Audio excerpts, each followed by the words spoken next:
Here's Vaush. Okay, hold on. Let's get everything set up correctly. Let me get all of my stuff here. Howdy. Is this Ian Vaush? It is Ian Vaush. Koczynski, yes. Welcome to the program, my friend. Yes, it's been a good long while. How have you been? Yeah, I've been well. What do you?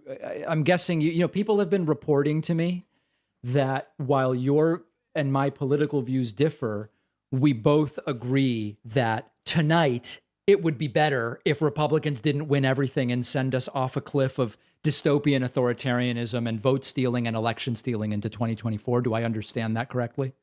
Yeah, it's a tough sell, but they just really haven't gotten me on board with the aforementioned totalitarian fascist agenda. It Yeah, just I hasn't know. rolled with me. Any Uh, particular race you're looking at?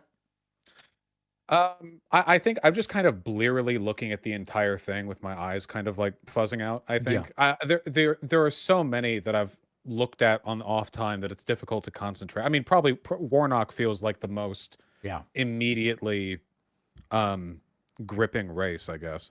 Yeah. And we were just looking at the latest numbers there. It's Warnock +8, and like the lead is shrinking every time they count more vote. Every time there's more vote dumps, for lack of a better term. I think it'll end up being really close. I don't know who's going to win, but I think it's going to be way closer than these numbers. Another goddamn runoff. That's another concern. Yeah, because of this Oliver guy. I mean, Warnock's above 50% for now, but we'll see. We'll see if we can avoid that. How are you kind of thinking about the next 2 years? By the way, if people are just joining us, we are speaking with Vaush. I'm thinking of the next 2 years as most likely controlling the House and potentially some critical governors' houses. Republicans are going to set themselves up to try to get the next president to be a Republican, whether that candidate actually wins or not in 2024. Like, it seems that's fundamentally what this is about. Yeah. Have you kept up at all with the Moore versus Harper upcoming Supreme Court decision? To some degree, I have. Yeah. Yeah, I think my answer really depends on how that one goes. It Yeah. seems like they're going to validate the independent state legislator doctrine, which, if they do, it feels like elections sort of become irrelevant, at least at a federal level. There are enough Republican state legislators that they could rework the rules internally to the point where between the Senate, House, and elector count, they could just kind of reliably make federal elections unwinnable for the Democrats. So I think most of my coverage at this point, I think, is sort of like a very, very like 1950s duck and cover propaganda. Like, what do you do if your country is descending into fascism? And trying to work on that mostly. A lot of my viewers have been saying, should I leave the country if XYZ? And the first thing I explain to a lot of them is it's actually pretty hard to go to most of the places you would probably want to move to. That's number one. But also, there's this thing of like, okay, at a certain point, like I have friends in Arizona and they're horrified about the possibility that Kerry Lake will win. They currently have embryos on ice. They're worried about reproductive rights, all these concerns. So it's sort of like, well, if Kerry Lake wins, do you just bail and go to a blue state? But then that probably only makes the red states even more dystopian. So is the right move to stay and try to fix the red states? I don't know. Yeah, I mean, the issue is it seems like this is quickly becoming inconsequential, right? They've been doing gerrymandering for decades to the point where they have very effectively, like, despite being a minority of the country, maintained an adversarial, like, sometimes even a lead when it comes to electoral results. I don't know if there's actually any outcome difference between like staying in the state or moving to another state. I don't Mm. know if staying in a blue state will make you that much safer given a long enough time frame. I don't know. I Well, hold feel on. like Let's talk about that for a second. oh sure, yeah. I do agree that on the one hand, there are certain things that it doesn't matter what state you're in. You're sort of subject to disasters that are potentially implemented federally. But for example, I don't know if you've ever looked at like HDI equivalencies in states where you just rank states by human development index the way you might rank countries. Yeah. The top 15 or so states in the US by HDI, which is like a blended metric that includes life expectancy, and all these different things, education, et cetera. The top 15 or so states in the US are like the European countries that you and I probably consider the better places to live in. On the other hand, if you go to Mississippi and Alabama, the states with the low HDIs are mostly like countries most of us would not consider great places to live. Like Syria, there's a really Kuwait. material difference between living in on average blue and red states that I think does make a difference to people's day-to-day lives. Oh no, I absolutely agree. For now, Yeah. I'm wondering to what extent that'll persist, especially in certain regards. So, like for example, you and I are media guys, you know. Yes. Now, I don't want to fearmonger or anything, but generally speaking, when federal control is gained by fascists, one of the first things they do is target opposition. And if you control, the House, the Senate, the presidency, Yes. and the court, it wouldn't be that difficult to crack out a couple of laws on like dissent, or I'd call it like the propagandistic, un-American, whatever.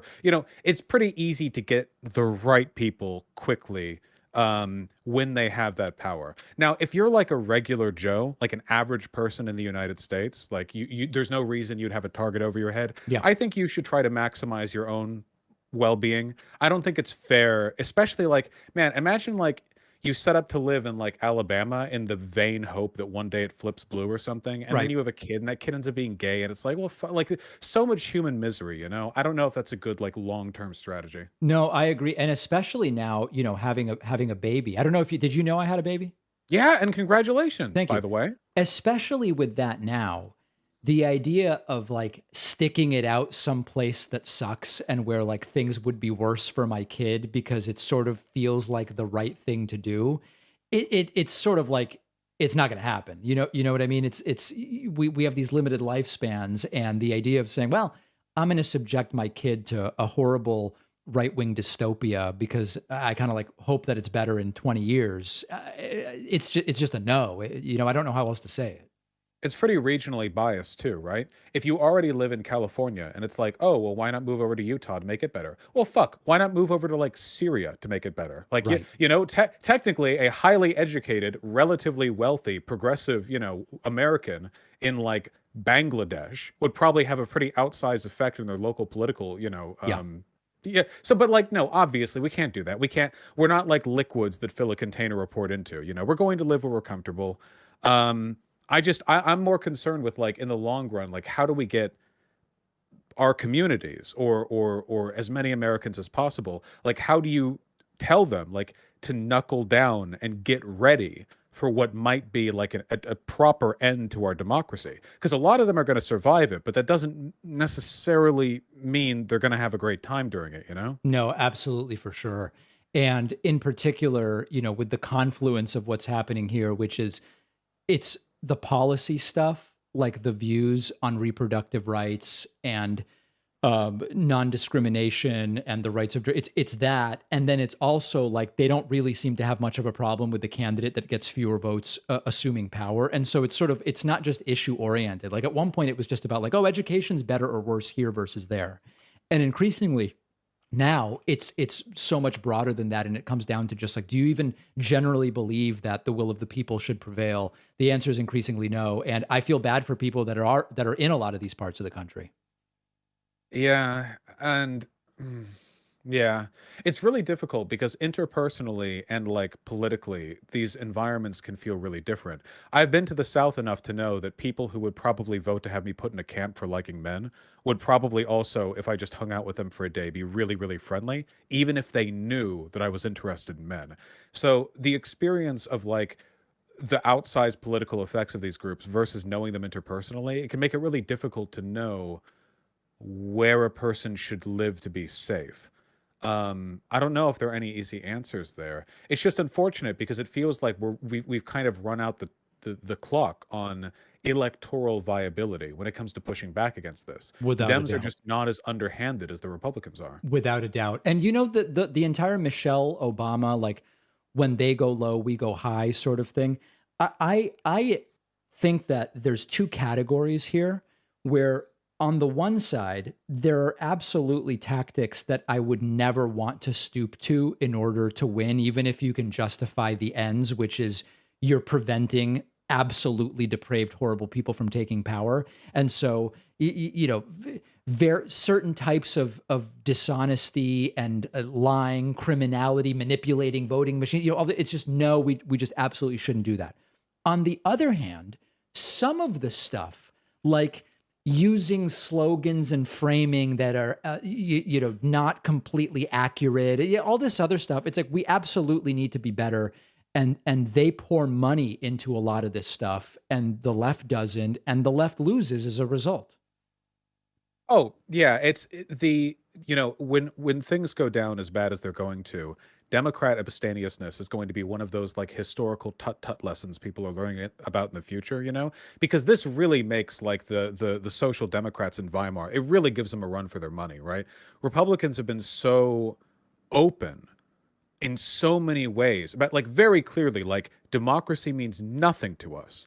We will scrape every bit of power we can until we no longer need to scrape and it's just ours. They've been screaming that from the rooftops for a long time now. And I agree with you. There are limits to which you should not stoop for a variety of reasons, just like even from like a rule utilitarian perspective. But the Democrats are so far away from that line. Like there are so many things they could have done. No matter what reputation it would have earned them, if they brought out like sedition trials for people associated with Jan 6, the same way like or Lincoln ousted Confederate sympathetic like senators back when the Civil War began. Mhm. There are so many like hard lines that could have been taken that seem insane now, but fuck, 2 years from now, when things really start rolling, they will seem like moderate responses compared to what it would have prevented. Is there anything you specifically are doing as a result of the way things have gone since they, tried to steal it in 2020 and then rioted on January 6th? Like, for example, I have lots of liberal friends that have either started to or increased their gun ownership by getting more guns or starting to get their first guns. People that have moved to different states. So, whatever it is, like, are you doing anything differently? I bought a lot of guns. You I did. own a lot of guns now. Yeah. Um, and I was gifted some of them by my very conservative grandfather, who doesn't know what I do either. So I have also strategically disarmed the opposition. Um, I keep my passport up to date. I think everyone should do the same. It's really difficult because like I mean, you have to accept, like, none of us are revolutionaries. I certainly am not. The idea of like, oh yeah, if things get really bad, I'm gonna fight back or whatever. Like, that's not really a realistic mindset. I think one of the strongest things that a person can do in a situation like this is to form strong community bonds. Because especially in deep liberal cities, the worst thing that could happen there is like occupation from right-wing militias. Like what we saw during BLM, there were those Patriot Prayer guys Yep. with the guns and the truck beds, and they would like go through the city and the difference in terms of their ability to like occupy a liberal neighborhood with the liberal neighborhood being completely unarmed and not being completely unarmed, different worlds. And I'm kind of hoping that might maintain, like, it might prevent civil instability from leading to like a lot of unnecessary death in some areas. If it comes to that, I don't know. It's really tough. Do you own guns, by the way? I don't talk about whether I own guns, interestingly. That's fair. Yeah. I don't know why it just like kind of I don't know. I mean, I've said before, like my views on gun safety regulation are widely known by my audience, and I've also said the idea that even knowing all of the statistics about firearms, the idea that only the right has guns is unappealing to me, but I just kind of like don't mention anything about my personal ownership or lack thereof. No, that's good. Keep them guessing. It is an issue, right? Because people have always joked like, oh yeah, owning guns. What is that going to do against the military? Well, it's not the the far right like prepper guys haven't been massing an arsenal to fight the military. They've been massing an arsenal to fight us. Right. The military, what they're hoping is it'll either side with them or remain neutral or to politically combative or too internally divided to really do anything. Meanwhile, if in a non-military situation, the right would just sweep the country with like no problems. A couple of far-right militias would be enough to single-handedly hold down cities with millions of left-leaning people. Yep. No, without a doubt. And many of my liberal friends feel that way. And they're like, hey, listen, I want to have guns. I want to have to go through an extensive process to get them. I think everybody should have to go through that process, but I'm not going to cede that. And it's sort of similar to what you're saying. How late you streaming today?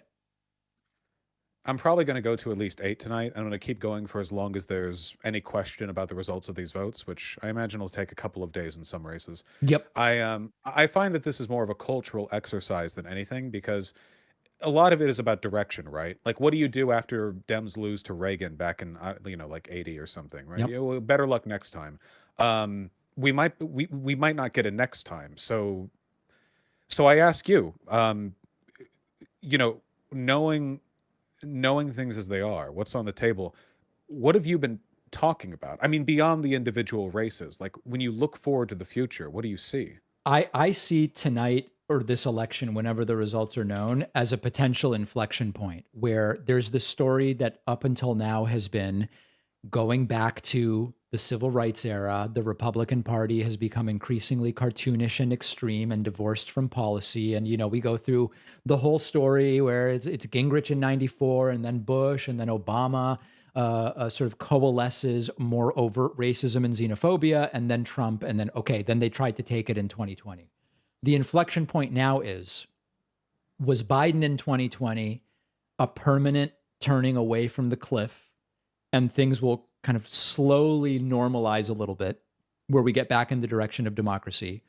Or is this the inflection point where Republicans set themselves up to genuinely just steal an election in 24, and it's an inflection point in the completely opposite direction? I think it's potentially that significant of an inflection point. I don't disagree with you. Hmm. Well, whatever you end up doing, just remember, and I don't want to be negative or anything, but No. when things get really bad, people like you and I are literally the first they go after. So, in Wow. case Well, things listen, get really bad, even I can catch you in the international. part of me going through right now, re-upping and revalidating and renewing all of my Argentinian documents is in order to get my daughter citizenship. But I think it would be a good idea to be doing it regardless. I mean, why not? It's not like things are so great in Argentina. In fact, the economy is a total disaster, but it just seems like options are good. Yeah, it's there's never been a better time to have dual citizenship. Right. Right. And, It's nice to listen, I speak. mean, there's always Israel if it really came to it for me. Yeah, I don't know if they'd let me on. I can't join you on that flight, but That's fair. That's fair. anyone you can take. With how Netanyahu's going right now with the coalition government he's building, who knows, it could end up being just as bad. Um, Without a doubt. I I wish you safety, you Thank and your you. Thank child. you. Likewise. All right. We'll check in soon. Great catching up with you. Take care. All right. There he is. Ian Vaush, ladies and gentlemen, world famous Ian Vaush.